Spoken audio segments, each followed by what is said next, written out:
Welcome to The Most Mindset, where you'll hear real conversations about mindset, mortgages, and mastery for loan officers and originators who have outgrown being undervalued and underpaid. Here's your host, Michael Most. All right, welcome everybody to another episode of The Most Mindset. We try to focus as much as we can on finding people that are undervalued and not feeling their value, not just financially, but also personally, and to bring true value to themselves in our model that we've built here with The Most Mindset.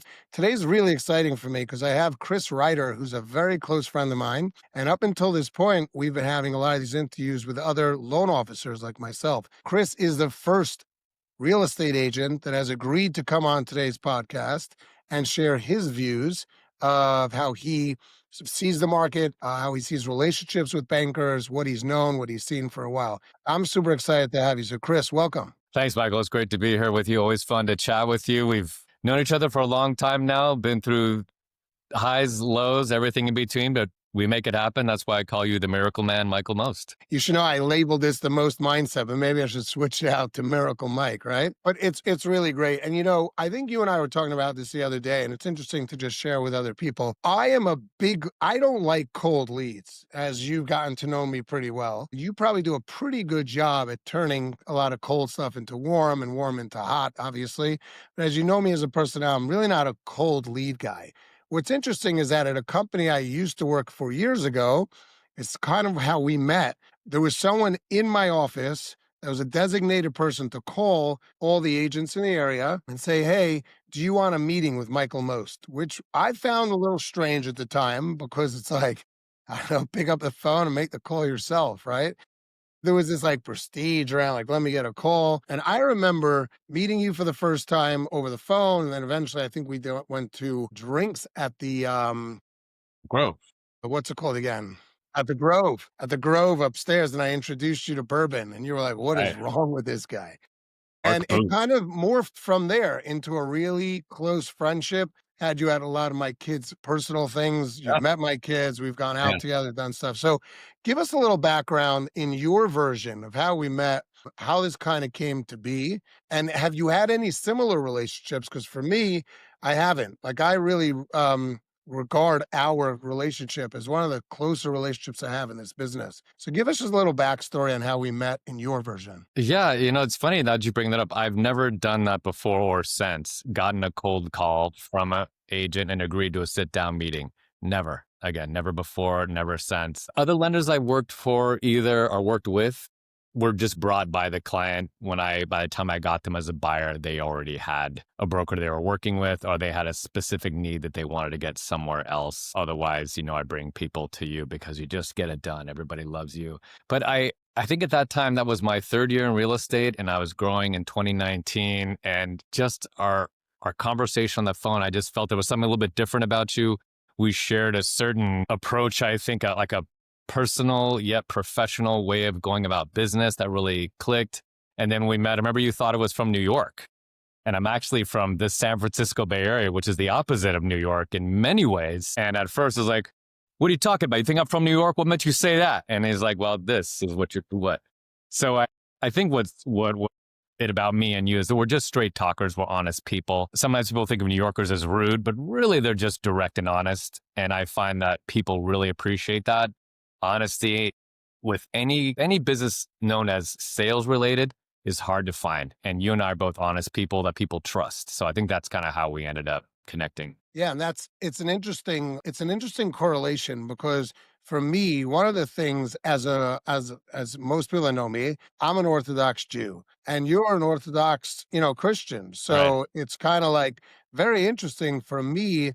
I remember when we originally met and we started having other conversations, like just really hanging out with zero motive of like, you better give me business and like, give me your open house sheets. And let me call on all the people. Because for me, coming into the relationship with you was interesting because I don't have those cold kind of meetings. And to me, I was like, I got to get to know this person on some sort of level. And it was fascinating for me how we really clicked on a religion basis, even though we come from completely different worlds. I'll never forget many of the enjoyable conversations we had where you'd bring up some sort of topic and then you'd always with your hands, you'd always go, okay, so here's the topic. And I know like the Jews kind of like look at it this way, and we look at it like that way. I'm just wondering like how it got to be so different. And it Yeah. was like a real connection that I've always appreciated and still to today. Yeah, no, me too. And again, I think that's something that we share is like you and I aren't doing anything that we're dabbling in, right? If we're going to be believers in God through a particular faith, we're not going to just follow along with the crowd and kind of do what we're told. We're going to find out what's really going on.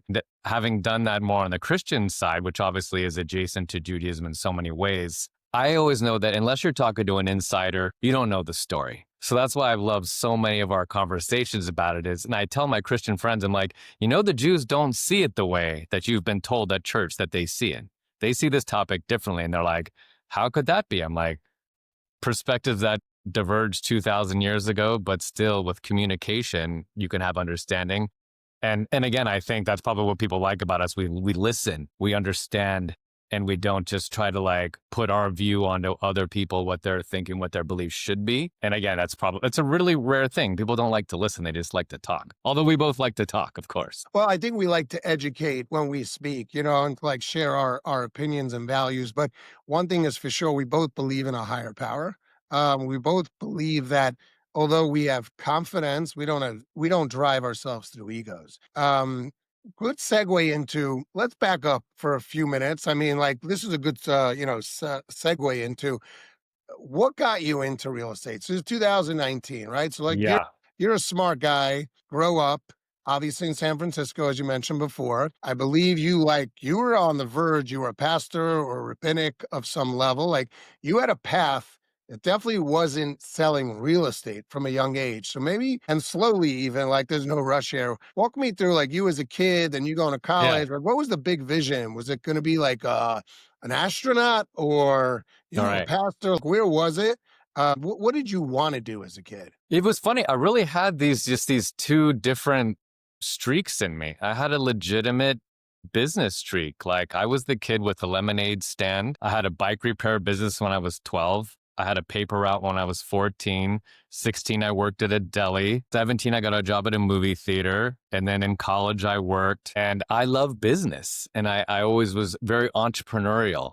But at the same time, I was fascinated and always sensitive to God and the things of spirituality and scripture and religion and philosophy. So in high school, I started delving more into that. Now, I had positive experiences at church all the time. Just not every church is great, but all the ones my parents took me to, an Orthodox church and later a Catholic church, were great.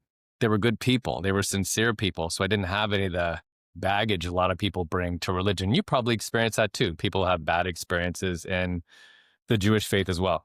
So in college, I just started studying more the historical background of the Bible and Christianity and Jesus, which takes place in the world of first century Israel. So that's where I learned a lot about Judaism, but still from a Christian perspective. And I always had those two possibilities. I may become a pastor or a businessman.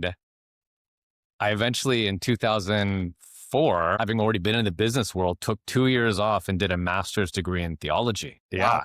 And I considered and actually applied to Princeton, Duke University, Emory University to do a PhD in historical biblical studies. But in that process, I just realized my personality is too outgoing. It's too sociable.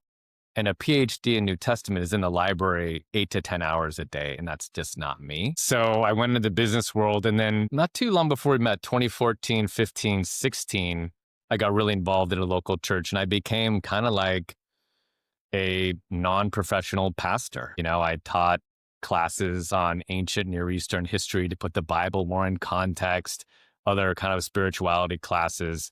And then in 2015, I took a year off of regular professional work to decide if I'd become a pastor or some kind of minister or go into the business world. And I took a whole year to think about it. And during that time, I really felt God led me to real estate. And I was very apprehensive about it because it's kind of like acting. Everyone watches TV and thinks being a realtor is easy. You drive around, look great, and you make big checks for doing nothing. And I knew it wouldn't be like that, right? And it's super competitive. But I got my license. And then at the end of 2016, joined a brokerage and immediately it took off. I think in my first year, I sold 8 houses. My second year, 16. In the year that you and I started working together, I sold 24 homes, my third year in real estate. What was that aha moment for you of like, or who even introduced you? Did you meet a guy in a coffee shop that said, hey, you should try out real estate? What made you even think to get into real estate? And then to go take your DRE test, which is the real estate licensing test, Right. right? What Yeah. was that? Who guided you that way? Was there a moment where, it's interesting to segue for a second, but there's someone, I think you might have met him, maybe not, but there's a guy that I work with in the mortgage business, and he's a very, very devout, I hate to mix this up, Christian or Catholic. I don't know exactly Yeah. which Yeah. one he Close is. enough. So I don't like to offend anyone, but he's extremely religious, right? Whenever we talk about stuff, all the way down to almost interest rates, he's like, well, I'm waiting for God to direct me or speak to me. And we joke about him, you and I separately from time to time, because I'm always like, wow, that's like really intense to like really live with God in that kind of way, Mhm. which he does. Did you have one of those God moments where it was like, oh my God, and then there was a real estate sign and you said, I could see my name on there? Or what even led you to open that door? Yeah. So when I started during my year off, leaning towards the idea that I might be going back into business, I did watch Million Dollar Listing on TV. And again, my thought was, yeah, right.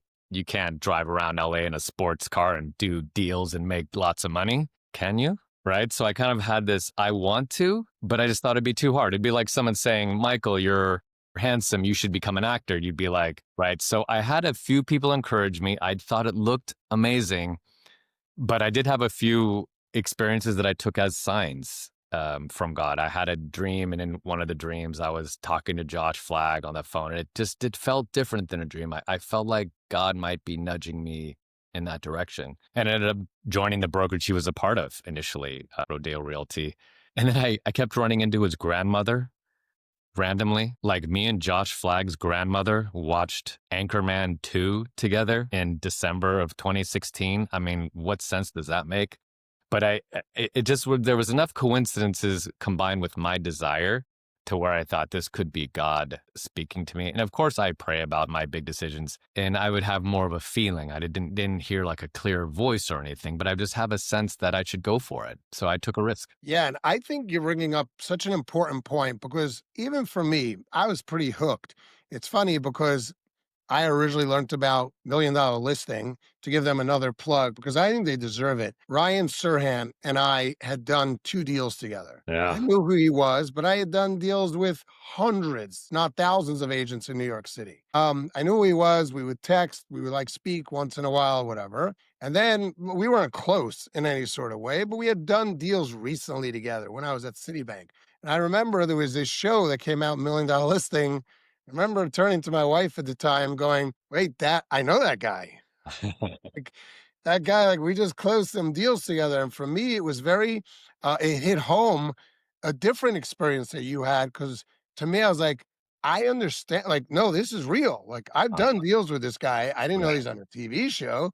This is really cool. I found after being in the business, I got in 1999. So for me, when a lot of that came out in the mid 2000s, it kind of made real estate cool. Right. Because before then, it was like, Betty, the realtor from Remax or whatever, would like bake cookies and bring them. And she was like your local suburban real estate agent. A Million Dollar Listing went into big cities, New York, LA, Florida, I think they even had for a little bit, and showed how, like, no, there could be like some prestige and some coolness around it. So it's interesting that you had that same experience. Like, you're a good looking guy and you have a nice car, and you're like, wait, Josh Flagg could do this. Why can't I? Right? Like, this seems like a fun, cool job. I mean, I think to give them the credit that they deserve, they brought a little bit of prestige to it initially. I don't know where it stands today. It's Right. become more of a reality show, Kardashian 2.0. But at the beginning, it kind of brought that. Did you have that similar experience? Absolutely. It glamorized it a little bit, and it is different in different cities. I've done transactions in the Santa Clarita area, and it's not the same. Like, people walk around with their little real estate name tag at the grocery store and a Remax hat, still in a polo shirt. And a lot of the agents are also termite inspectors. This is not LA, Beverly Hills real estate. So having come from a corporate world at more of a C-level executive job, seeing that real estate could be something that was more of an executive level profession, something very professional, where you're doing large deals with financially secure individuals. It just was a whole different view of it than I'd had, and definitely $1 Million Listing. And then subsequent shows may have hyper glamorized it a little bit, like Selling Sunset, which is kind of the more Kardashian version. But I do think, I mean, I always mention $1 Million Listing when people talk about why I got into real estate. That's amazing. So let's dive into that for a little bit. So it's 2016. I remember all those segments, the highs and the lows, as we refer to them in real estate. So you get it in 16. And then separately, you and I have always had conversations there. It was always odd how when the market was like in pain, you were always doing really well. And then sometimes you would call me when the market was doing really well, and you're like, crickets for me. So you've always kind of weaved in and out of the market differently. It makes sense with what you were explaining before, because you really are a people person, not just because I know you personally, but you really are a people person, not someone that would sit and study in a room for 10 hours, from lemonade stands to movie theaters to bike shops, right? You like the interaction of people. So tell me a little bit about 2016. You get in, you join. At that time, I even remember Rodeo Realty was a very hot place to work. Right.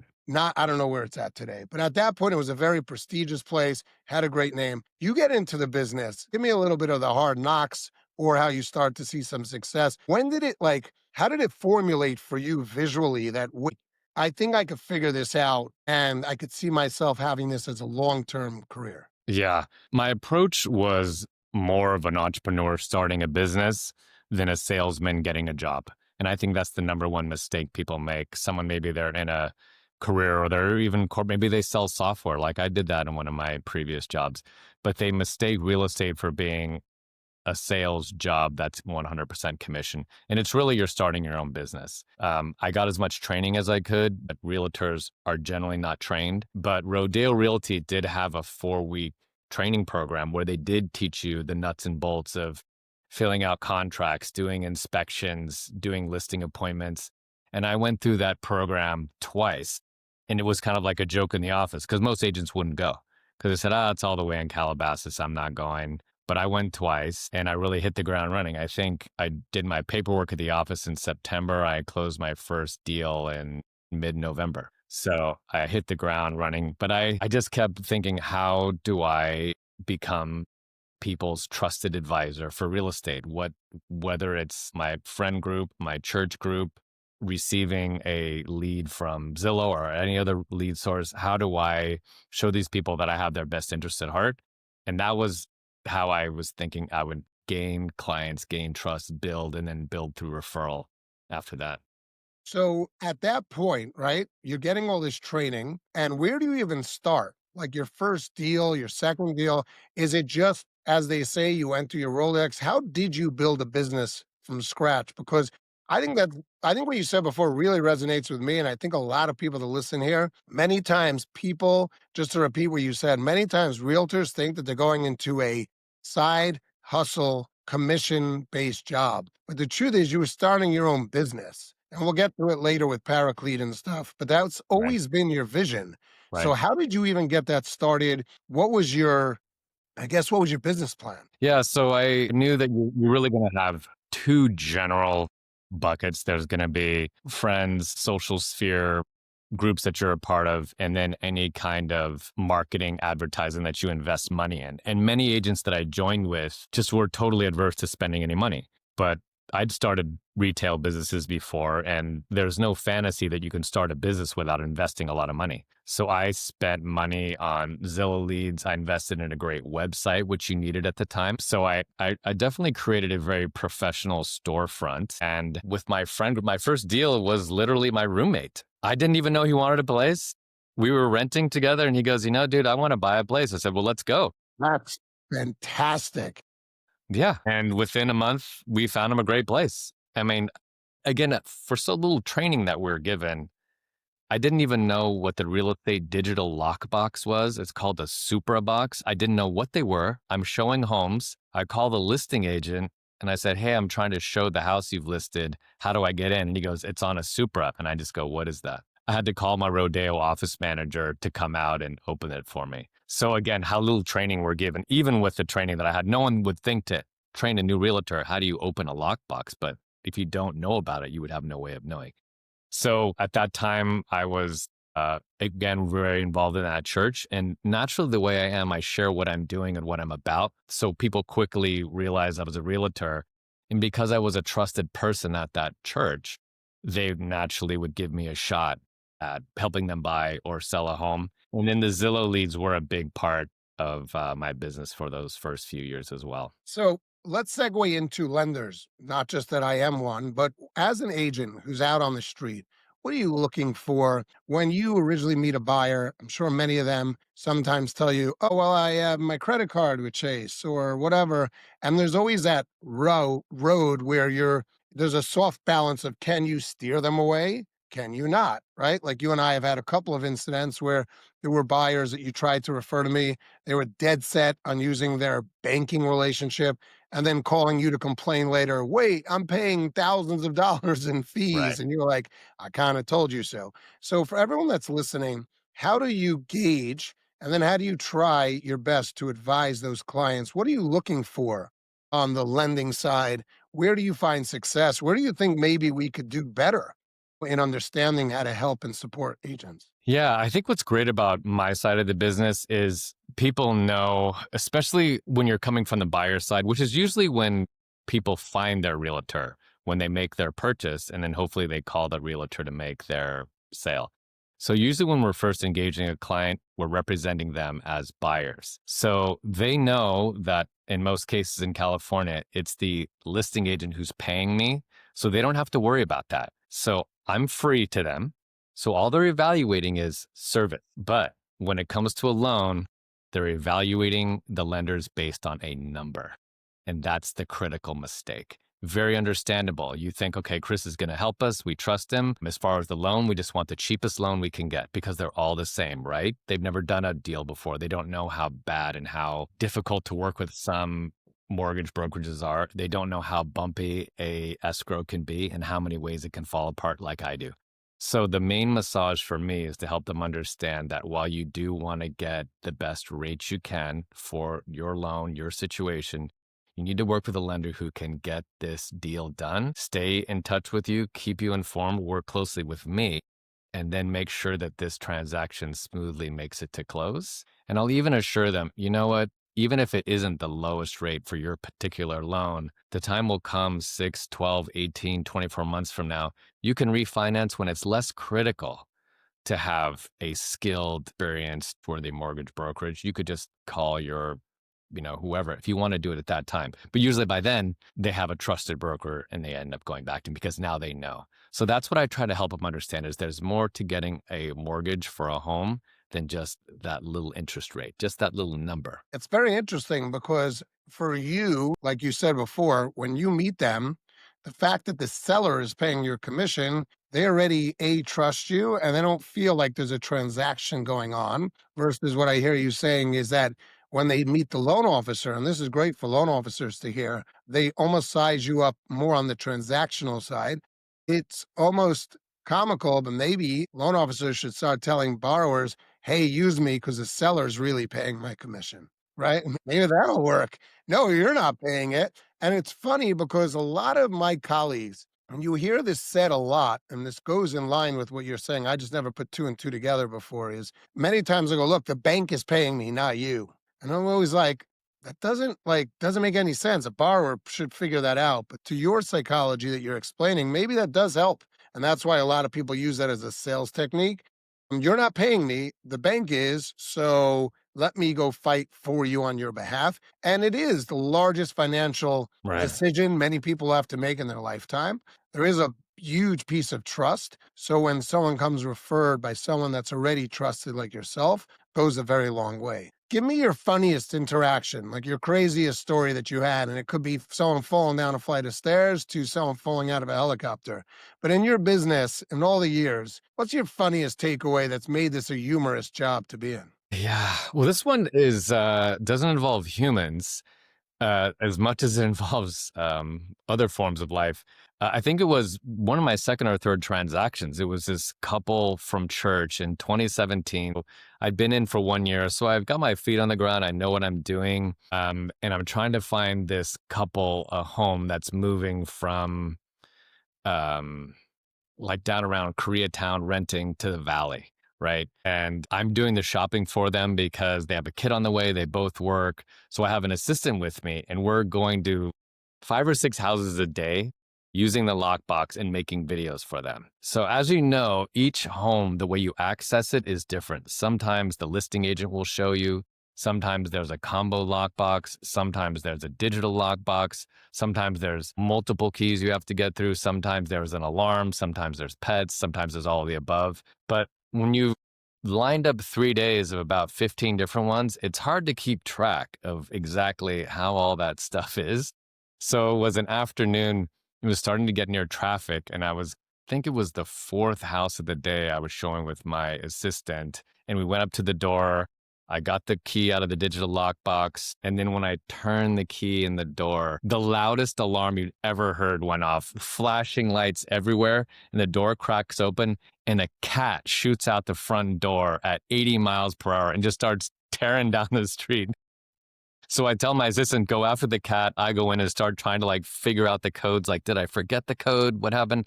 So I'm trying to go through my notes and see, was there a code I missed? Is it in the listing somewhere? I call the listing agent. They're not picking up the phone.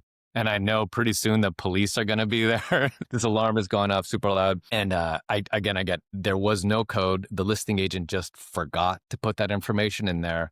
The home seller didn't know that there was a showing that day. So they walked out of the house, set their alarm, left their cat there, not knowing someone was going to come and basically break into their house when they weren't home. So fortunately, my assistant comes back. She has the cat. I couldn't reach anyone. I couldn't get the alarm turned off. So we tossed the cat inside and we got the heck out of there. So the cops never ended up showing. They were pulling up right as I was leaving. And you were like, your problem to deal with. I left all the messages I could. I mean, yeah.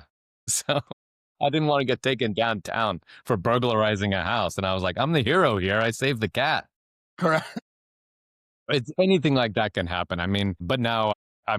That was early on. You have to experience that once. Since then, nothing like that happened. I've never tripped an alarm since then. I've never had a cat come out because I know what to ask.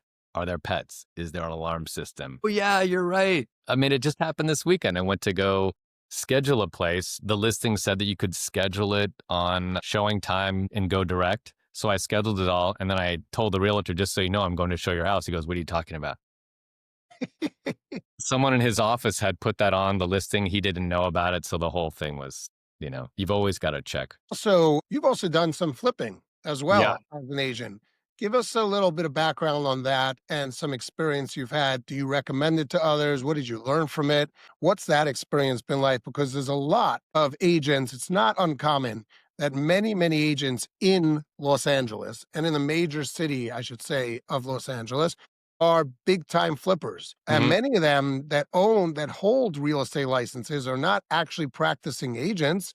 They are more flippers and or developers or things of that nature. So I know recently you had dabbled in it a little bit. What was that experience like for you? Any tips you can give to anyone listening? Yeah, no, it's quite interesting when I realized going through it that there's really 4 projects you're taking on. You're taking on a business project, which is the buying, increasing the value, and then reselling. You're taking on a construction project, right? Because you're going to make repairs. You're going to change it cosmetically. You're taking on a design project where you have to decide either with help or on your own how that place is going to look and make it marketable and beautiful. And then fourthly, it's an investment. It's not a simple transaction like a buy sell where the profit margin's built in. It's a risk. And I knew a lot of people who had flipped before and thought this is something I could easily do. I know how to design. I know how to do all those other projects. And everything did go quite well. I found a great place that I knew could economically be renovated pretty well. I bought it for like 1.4 and worked with a contractor who I knew very well. He thought he could do the project in 2 to 4 months. So I figured it might take a little bit longer than that for about $100,000. And I knew the time that we'd be ready to sell would be around summertime and we'd get a great turn. But there were 2 factors that I couldn't anticipate. that huge interest rate jump, right? When we went from an average mortgage of 3% to average of 7%, came out of nowhere, right? So the market suddenly slowed down and the contractor just didn't manage the time well. So instead of taking 3 to 4 months, he took 10 months. And that pushed us basically past the busy season into like October for the sale. And by then, I'd been carrying the home, which had like a $10,000 a month carrying cost to it. So the value of the home dropped because of market conditions, time of year, and then just the pure cost of it also was more than I thought. So I still sold it for 1,750, which is a lot more than 1.4. So on paper, I bought it for 1.4, spent 1 million, and then sold it for 1,750. But with all the carrying costs and all the other investments involved, it ended up being like a break-even situation. So I'd say, unless you knew this contractor, that's the biggest factor, and then realize that even if everything goes perfectly, the conditions can change and you could still lose. You need to be ready. It's just like buying crypto. Maybe you'll buy it and you'll be like your neighbor who made millions, or maybe you'll buy it the month that it tanks. You got to be ready. It's an investment at the end of the day, and you can't assume it's going to make money. And that's a great point, because we get investors that call me. I had a call this morning from an investor who's looking to purchase a place to Airbnb. And similarly, he brought up to me a pro forma that he put together based on occupancy that of 30 days of the month, it's going to rent for a minimum of about 17 days. And then in his pro forma, he says, and even if it rents for only 10 days instead of 17, here's how the pro forma and the numbers would look. And I turned to him and I said, where do you get the statistics from? The fact that it rents 20 days, you can get from pattern, right? That you know before it's always rented for 15, 20 days. But in your pro forma, you're saying, well, okay, 17 and worst case scenario, 10. What about 0? What if it doesn't rent at all? And it's like a correlation to what you're saying on the flip. Sometimes people are like, okay, I'm going to buy the place for 1.4. It'll take 2-3 months. But like you said, it took 10 months. Right. No one thought, you think 2-3 months? Maybe it'll be 6 months. Right. No one calculated 10 months. It's another 5 months of interest, right? Everyone's like, well, maybe it'll cost me 20 grand more in cost. But what if it costs you 60 grand more in costs, right? It's all these like fake calculations that many of us come up with on our own of how this will work versus how it could fail, which I think is a great learning experience. Look, if I was doing a flip today, I'd call you, right? Because you've learned so much from that recent deal and you know all the things not to do and how to learn from it. So I'm sure it was a great learning experience as well, right? It really was. I mean, I learned that on the design piece, I'm actually quite good. Just from showing homes. By that point, I'd been in the business for 8 years. So I really developed an eye, and like the kitchen that we had custom designed, people really went crazy for it. So now I can advise my clients when they're doing their own renovations with more confidence that I really have a good eye for design and taking into account the overall style of the neighborhood, the style of the architecture, and then kind of matching that to a great, comfortable, modern interior. So I learned that, but also just kind of what you were getting at there too, the unpredictability of construction. Now, I didn't have a hang up with permits, but some people have a hang up with permits. Maybe it's instead of 6 months, it's 2 years. What does that do to your pro forma? But that happens, right? So there's a lot more moving parts than I thought. And I think that the big lesson is be ready to learn even if you lose. That might be what you come away with. And if you can't afford to lose, don't. Right. Well, that's a good segue into, I like to ask everyone that joins me here what their favorite book they've ever read or had the biggest influence upon them. Now, for you and I, and you're allowed to if you want to go with the Bible, because anyone that's heard our conversation up until now, I might think you might default back to the Bible. If you want, you could. Yeah. But if not, is there a book that had a major influence on you? Because it sounds like from a lot I've learned from today's conversation is you definitely have a very business savvy approach to how you do, whether it's a flip, a regular transaction. What was the most influential book that you've either read before your career or during your career that you would recommend to someone else? And how did it have an effect on you? That's a great question. I mean, I've read a lot of leadership books, which is part of being an entrepreneur. Like Maxwell is a great leadership author. I've read a lot of other books about sales. Of course, Dale Carnegie's How to Win Friends and Influence People. I've read that. I found that to be a little bit more intuitive. It seemed I think that was so baked into our culture. My dad was in sales. That's more of a sales book. From the Bible, though, I would say business wise, the book of Proverbs is a great reminder and argument for why being just and fair in your dealings will ultimately give you the reputation that will be more precious than gold. That's the lesson that I would take from business, from the Bible, the book of Proverbs. And then, of course, being led and doing things in accordance with God's will. But a book that really changed my life business-wise was The 4-Hour Work Week. Yeah, that was a big one. And I read it when I was a regular employee. I was already in sales, but the 4-Hour Work Week really broke a lot of patterns and assumptions about, just trading your time for money and just clocking in, working hard and clocking out, and starting to look at how you spend your time to make it more productive, and opening the idea that how long you work really depends on how long you want to work. And ironically, at first, after reading it, I did start businesses and work my way down to a 4-hour work week. But what I found was I'd rather not work only 4 hours. I'd rather find a job that I love to work 8 hours a day at and enjoy and feel like it was meaningful. And that was how I landed real estate. Yeah, well, there's a ton of flexibility in real estate because there's some days where you probably wake up and you don't know where the day goes and you miss dinner even because you're like all over the Right. place. And then there's some days you probably wake up and you're like, I got nothing I need to do today. Right. Right. So it gives a ton of flexibility, probably not for people that need a little more structure.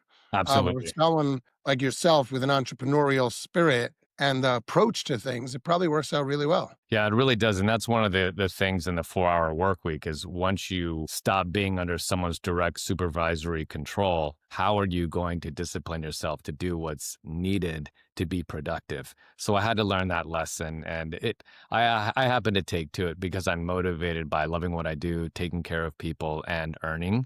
So when there's business to do, I want to do it.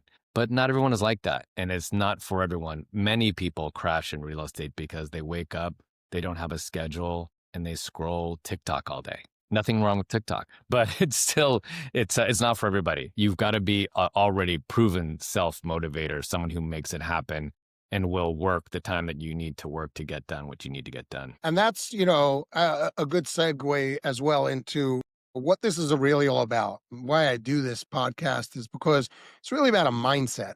I mean, you and I really connect on that level.